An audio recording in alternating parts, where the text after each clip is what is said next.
Welcome back to Transport Fever 3 First Look. Last time around we gave you a tour of the new environments in the game and talked about how terrain influences your decisions. It was great, and if you haven't watched it, you should. Today we're concentrating our attention on another area of the game that has been significantly reworked and upgraded.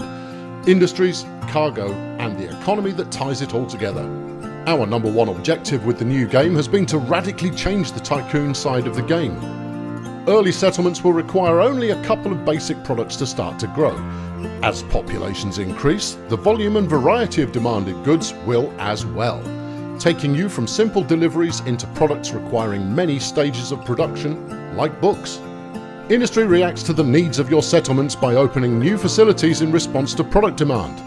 And the more you use raw material industries, the larger those suppliers will become. If you want to maximize the growth of an industry, you'll need to plan carefully to avoid blocking its expansion.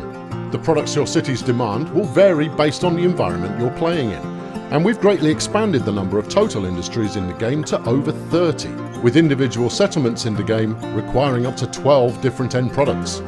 Each industry will require entirely different logistical thinking if you're going to make them work.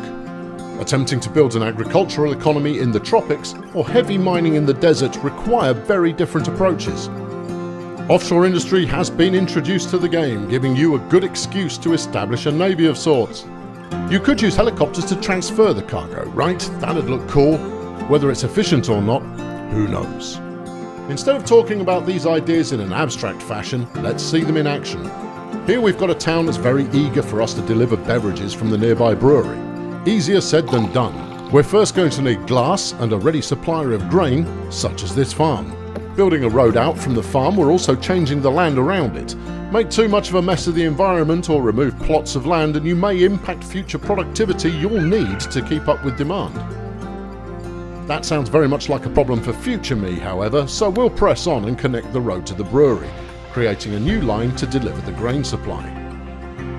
Setting up a supply chain has another new feature you'll probably have noticed already. Trucks can now complete their routes directly within the industry itself. There is a catch to this, however.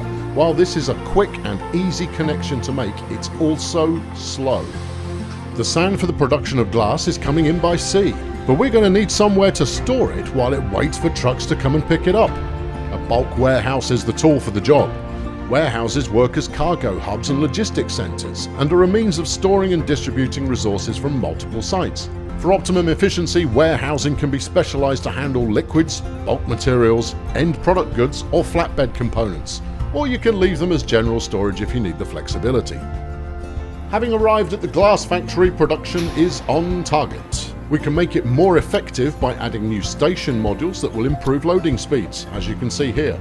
The dedicated bulk material module at this truck stop will turn around deliveries much faster, although it comes at a cost of extra land and additional pollution.